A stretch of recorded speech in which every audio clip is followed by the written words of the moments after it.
ஞானானந்தமயம் தேவம் நிர்மலஸ்படிகாகிருதிம் ஆதாரம் சர்வ வித்யானாம் ஹயக்ரீவம் உபாஸ்மகே.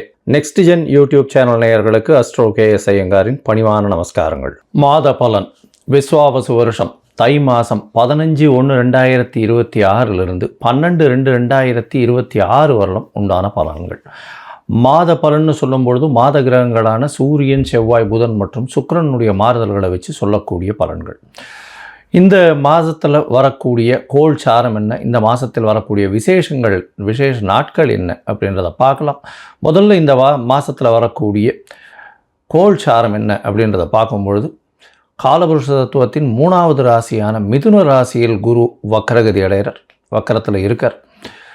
சிம்மத்தில் கேது, அது தவிர பார்த்தீங்கன்னா அதாவது துலாத்தில் தனுசுவில் சுக்கிர பகவான், மகரத்தில் 3 கிரகம் செவ்வாய், சூரியன் மற்றும் புதன், கும்பத்தில் சனி, ராகு. இந்த மாதத்தினுடைய ஆரம்பத்தில் இருக்கக்கூடிய கிரக நிலை இது. அதற்கு பிறகு மாறுதல்கள்னு பார்க்கும்பொழுது 15/1/2026 அன்றைக்கே சுக்கிரன் 10ஆம் இடமான மகரத்துக்கு போகிறார். அதாவது காலபுருஷ தத்துவத்தின் 10ஆம் இடமான மகரத்துக்கு போகிறார். அதற்கு பிறகு பார்த்தேனால் மகரத்தில் இருக்கக்கூடிய புதன் கும்பத்துக்கு 29/1/2026 அன்றைக்கி போகிறார்.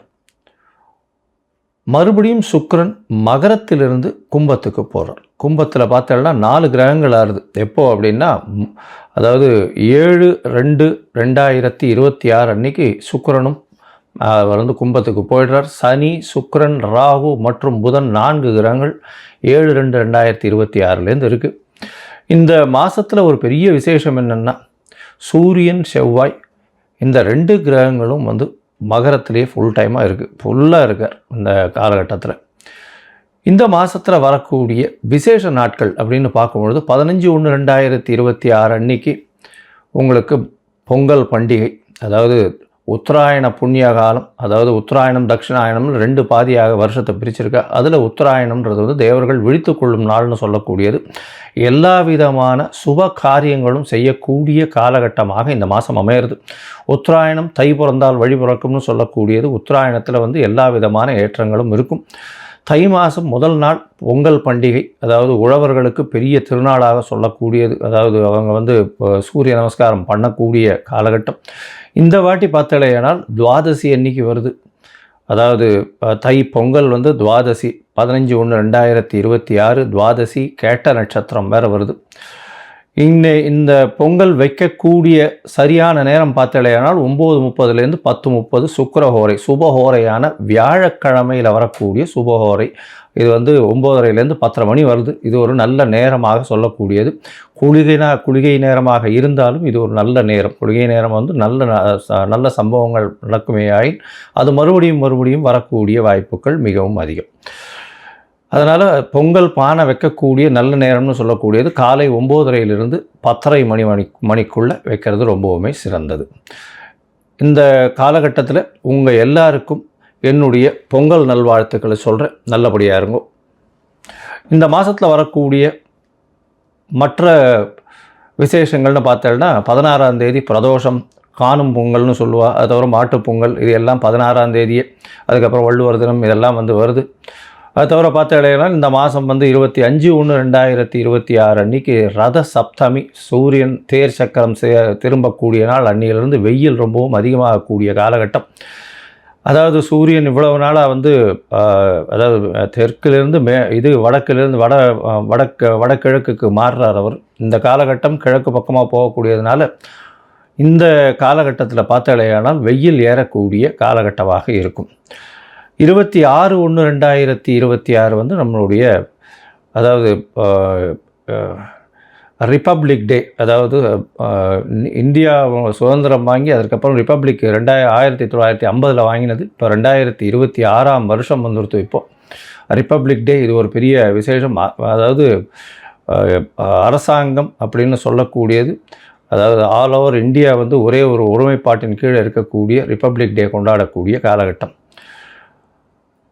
26ஆம் தேதி அன்னைக்கு வாஸ்து, அதாவது இந்த 6ஆம் தேதி அன்னைக்கு வாஸ்து புருஷன் கண் விழிக்கும் நாள். அன்றைக்கி வந்து பார்த்தோம்னா கார்த்தால 9:52 11:22 வரலும் உண்டான நேரம் வந்து வாஸ்து கண் முழிக்கும் நாள். இந்த காலகட்டத்தில் புதுசாக மன பூஜை போடுறது, அஸ்திவாரம் தோன்றுறது, அதை தவிர டாக்குமெண்ட் சைன் பண்ணி கொடுக்கறது, இதெல்லாம் வந்து பண்ணுறதன் மூலியமாக எந்த ஒரு ப்ராஜெக்ட் நீங்கள் ஆரம்பிச்சிங்கனாலும் அது வெற்றிகரமாக முடியக்கூடிய காலகட்டமாக அமைய போகிறது. இந்த வாஸ்து கண் விழிக்கும் பொழுது 5 வகையாக பிரிக்கிறேன். அதாவது பொதுவாகவே பார்த்தோம்னா இது ஒரு 1.5 மணி நேர காலகட்டம். 18 நிமிஷமாக 5 மணி நேரமாக பிரிக்கிறேன். 5 வகையாக பிரிக்கிறேன். அதாவது வாஸ்து புருஷன் கண் விழித்து அவருடைய காலை கடன்கள் செய்யக்கூடியது, பிறகு குளிக்கக்கூடிய ஒரு 18 நிமிஷம், அதற்கு பிறகு போஜனம் செய்யக்கூடியது, அதாவது அதற்கு பிறகு வந்து பூஜை செய்யக்கூடியது, பிறகு போஜனம் செய்யக்கூடியது, அதற்கு பிறகு தாம்பூலம் தரிக்கக்கூடியது. இந்த கடைசி 18 36 நிமிஷம் அப்படின்னு சொல்லக்கூடிய, அதாவது 10:52 11:22 வரலும் செய்யக்கூடிய எந்த ஒரு விஷயமாக இருந்தாலும் நிச்சயமாக நிறைவேறும். அதாவது மனைக்கால் நடுறது, அதை அடிகோல் நடுறது, அதை தவிர வந்து உங்களுக்கு கிணறு வெட்டுறது, புதுசாக வந்து கான்ட்ராக்ட் கையெழுத்து போடுறது, கன்ஸ்ட்ரக்ஷன் பண்ணுறது, இது எல்லாமே நல்ல ஒரு ஏற்றத்தை கொடுத்து நல்லபடியாக முடியக்கூடிய காலகட்டமாக அமைய போகிறது. இந்த மாதம் பார்த்தாலேயானால் பௌர்ணமி வருது. அதாவது மிகப்பெரிய விசேஷம். தை பௌர்ணமி அப்படின்றது வந்து மிகப்பெரிய ஏற்றமான காலம். தை அமாவாசையும் பெரிய விசேஷம். ஏன்னா உத்தராயண புண்ணிய காலத்தில் வரக்கூடிய முதல் அமாவாசை தை அமாவாசை. 18/1/2026 தை அமாவாசை. பித்ருக்களுக்கு செய்ய வேண்டிய கர்மாக்களை செய்கிறது உங்களுடைய சந்ததியினரை நல்லபடியாக வழியேற்றி செல்லக்கூடும். அதனால் நல்ல ஒரு ஏற்றத்தை கொடுக்கக்கூடிய நாள். அதாவது அது வந்து அந்த திதியில் வந்து வேறு எந்த ஒரு விஷயங்களையும் செய்யாமல் பித்ருக்களுக்கு திதி கொடுக்கறது மட்டும்தான் செய்யணும். புதுசாக எதையும் ஆரம்பிக்கிறது அந்த மாதிரியான விஷயங்கள் பண்ணக்கூடாது. இது வந்து 18/1/2026 வருது. அதற்கு பிறகு பௌர்ணமி எண்ணிக்கை பார்த்தாலேயானால் பௌர்ணமி 1/2/2026 தை பௌர்ணமி பெரிய விசேஷமான நாள். தை பௌர்ணமி பார்த்தாலேயானால் வடலூர் அப்படின்னு சொல்லும்போது ராமலிங்க அடிகளார் வரும். அதாவது ராமலிங்க அடிகளாருடைய தினம். வடலூரில் வந்து பார்த்தாலேயானால் அந்த இது தைப்பூச திருநாள் வேறு அன்றைக்கி. முருகனுக்கு ரொம்ப விசேஷம். அதை தவிர வந்து ஏற்றிய வயிற்றில் எரியக்கூடிய நெருப்பை அணைக்கக்கூடிய, அதாவது சாப்பாடு போடணும் அப்படின்றத மிகவும் வலியுறுத்தி சொல்லக்கூடியவர். சொல்லி அது இன்னி வரலும் எரிஞ்சிட்ருக்கு அப்படின்னு சொல்லக்கூடியது பெரிய விசேஷம். அதாவது உணவு தானமாக கொடுக்கறது, சாப்பாடு தானமாக கொடுக்கறது, பசி அற்ற நிலை எல்லாருக்கும் இருக்கணும், யாரும் பசித்து இருக்கக்கூடாது அப்படின்றத வந்து எடுத்து நல்லபடியாக சொன்னது. சரி, இந்த மாதம் அதாவது தை மாதம் ஒரு ராசிக்கும் என்ன வகையான மாற்றங்கள் ஏற்றங்கள் இருக்குது அப்படின்றத பார்ப்போம். அதற்கு முன்னாடி என்னுடைய மொபைல் நம்பர் கீழே ஸ்க்ராலிங்கில் போயின்னு இருக்கோம். உங்களுக்கு அஸ்ட்ராலாஜிக்கல் கன்சல்ட் வேணும்னா எனக்கு காண்டாக்ட் பண்ணுங்க. உங்களுடைய பெயர், பிறந்த நேரம், பிறந்த தேதி, பிறந்த வருடமோட போடுங்க. உங்களுடைய தாய் தந்தையார் பெயரும் போடுங்க. Date, time, place of birth, அதை தவிர உங்களுடைய பேரண்ட்ஸ் நேம் இது வரலாம் போடுங்க. உங்களுடைய ஜாதகத்தை போட்டு சந்தி இருக்கான்றதை பார்த்துட்டு அதற்கு பிறகு உங்களுக்கு நான் அப்பாயின்மெண்ட்டு கொடுக்குறேன். உங்களுக்கு அப்பாயின்மெண்ட்டை நீங்கள் இந்த டேட்டு டைம் போட்டதுக்கப்புறம் வந்து என்னுடைய கட்டணம் என்னென்னு சொல்கிறேன். அந்த கட்டணத்தை செலுத்தி அப்பாயின்மெண்ட் வாங்கிக்கோங்க. அதுக்கப்புறம் உங்களுக்கு அப்பாயின்மெண்ட்டும் போது உங்களோட பேசுகிறேன். சரி, இப்போ மேஷம் முதல் மீனம் வரை தை மாதம் ஒரு ராசியாக எப்படி இருக்குன்றதை பார்க்கலாம். கடகம், புனர்பூசம், பூசம், ஆயில்யம், இந்த 3 நட்சத்திரம் 9 பாதங்களை கொண்ட ராசி. ராசியின் அதிபதினு சொல்லக்கூடியவர் சந்திரன், அதிவேகமாக செல்லக்கூடிய கிரகம். இந்த கடகராசிக்காரர்களுக்கு இப்போ அஷ்டமத்து சனி நடக்கிறது. எப்போவுமே ரொம்ப ஜாகிரதையாக இருக்க வேண்டியது. இந்த தை மாதம் 2026 15/1/2026 12/2/2026 வரலும் உண்டான காலகட்டத்தில் பார்த்தீங்களேனால் உங்களுக்கு 7ஆம் இடத்தில் செவ்வாயும் உச்சம் பெற்று சூரியன், புதன் 3 கிரகங்கள் இருக்குது. 15/1/2026 அன்றைக்கி சுக்கிரனும் அங்கே வந்துடுறார். 4 கிரகங்கள் இருக்குது. இந்த காலகட்டத்தில் பார்க்கும்பொழுது உங்களுடைய ராசிக்கு பார்ட்னர்ஷிப் பிஸ்னஸில் ரொம்ப ஜாகிரதையாக இருக்கும். எதிர்பாலினத்தவர் மூலியமாக சிறு தொல்லைகள் வரக்கூடிய வாய்ப்புகள் நிச்சயமாக உண்டு. உடல் நலத்தில் ரொம்ப ஜாகிரதையாக இருக்கிறது ரொம்பவுமே நல்லது. பேச்சில் ரொம்ப ஜாகிரதையாக இருக்கணும். சுப செலவுகள் வரக்கூடிய வாய்ப்புகள் உண்டு. ஏன்னா இப்போ உங்களுடைய ராசிக்கு 7ஆம் இடத்துல செவ்வாய் உச்சம் பெற்று போய் சூரியனோட சேர்ந்துருக்கிறது. பிரச்சனைகள் வந்து கணவன் மனைவிக்குள்ளே வரக்கூடிய வாய்ப்புகள் நிச்சயமாக உண்டு. ஏன்னா 7ஆம் இடம் ரொம்பவும் என்ன சொல்கிறது, சூரியன், செவ்வாய், சுக்கிரன், புதன் எல்லா கிரகங்களும் சேர்ந்து இருக்கிறது அந்த அளவு விசேஷத்தை கொடுக்காது. 2ஆம் இடத்துலையும் கேத்து பகவான் இருக்கிறதுனால பேச்சில் ரொம்ப கவனமாக இருக்கிறது ரொம்பவும் நல்லது. அஷ்டமத்து சனி வேறு நடக்கிறது. உடல் நலத்தில் ரொம்பவும் ஜாக்கிரதையாக இருக்கிறது நல்லது. வண்டி வாகனங்களில் ஓட்டும்போது ரொம்ப ஜாக்கிரதையாக இருக்கிறது நல்லது. வேலை மாற்றங்கள் நிச்சயமாக வரும். வேலையில் ஏற்றங்கள் நிச்சயமாக வரும். இருக்கும் இடத்தை விட்டு மாறுதல்கள் வரக்கூடிய வாய்ப்பு, புதிய வேலை கிடைக்கக்கூடிய வாய்ப்பு, புதிய வேலையில் பெரிய ஏற்றம் கிடைக்கக்கூடிய வாய்ப்பு, இருக்கிற வேலையில் உங்களுக்கு ப்ரமோஷன் வரக்கூடிய வாய்ப்பு நிச்சயமாக உண்டு. உங்களுடைய மேலதிகாரியின் மூலியமாக சிறு சிறு தொல்லைகள் வரக்கூடிய வாய்ப்புகளும் நிச்சயமாக இந்த காலகட்டத்தில் அமையும். உடல் நலத்தில் மிகவும் ஜாக்கிரதையாக இருக்கிறது நல்லது. ஏன்னா அதாவது 8ஆம் இடத்துல சனி ராகு சேர்ந்து இருக்கிறதும், 2ஆம் இடத்துல கேத்து பகவான் இருக்கிறதும் மிகப்பெரிய தொல்லைகளை கொடுக்கக்கூடிய வாய்ப்பு. சாப்பிடக்கூடிய பொருட்களில் ரொம்பவும் கண்ட்ரோல்டாக இருக்கிறது ரொம்பவும் நல்லது.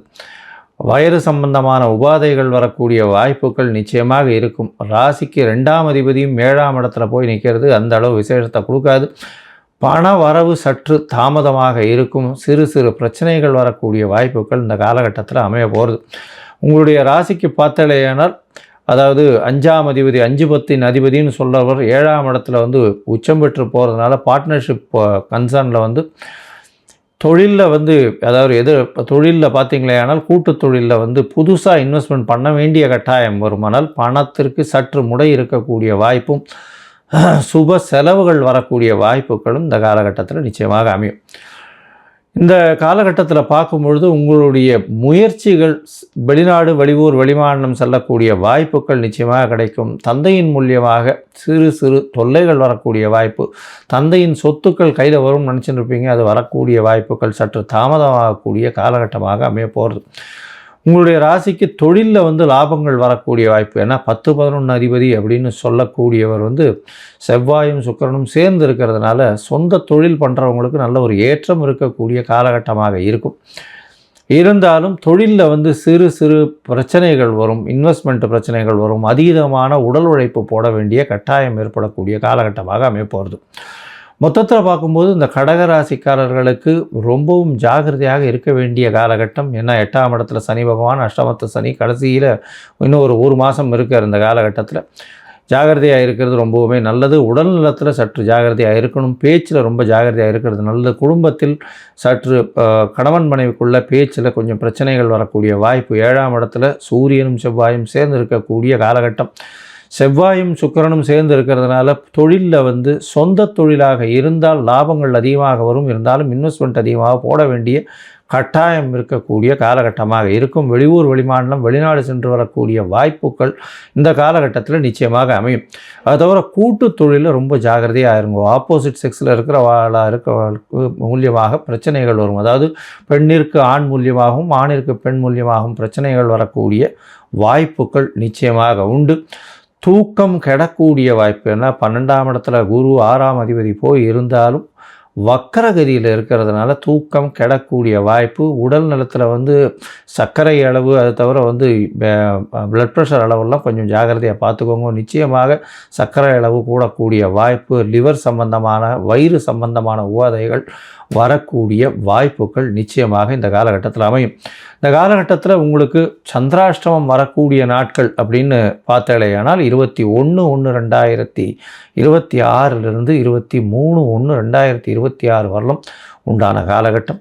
இந்த காலகட்டத்தில் புதிய முயற்சி வேண்டாம், வெளியூர் வெளிமாநில பிரயாணம் வேண்டாம்னு சொல்கிறோம். ஒருவேளை பண்ண வேண்டி இருந்தது ஏனால் அருகில் இருக்கக்கூடிய நரசிம்மர் கோவிலுக்கு போங்கோ. செவ்வாய்க்கிழமை இன்னைக்கு பானகம் சமர்ப்பிச்சுட்டு வாங்கோ. அதன் மூலியமாக உங்களுக்கு சந்திராஷ்டமத்தின் தாக்கம் நிச்சயமாக குறையும். இந்த கடகராசிக்காரர்கள் அருகில் இருக்கக்கூடிய சந்திரமௌலீஸ்வரர் கோவிலுக்கு போயிட்டு வாங்க. திங்கட்கிழமை அன்னைக்கு சந்திரமௌலீஸ்வரர் கோவிலுக்கு போயிட்டு வர்றதன் மூலியமாக உங்களுக்கு வரக்கூடிய பிரச்சனைகள் சற்று குறையக்கூடிய வாய்ப்புகள் நிச்சயமாக உண்டு.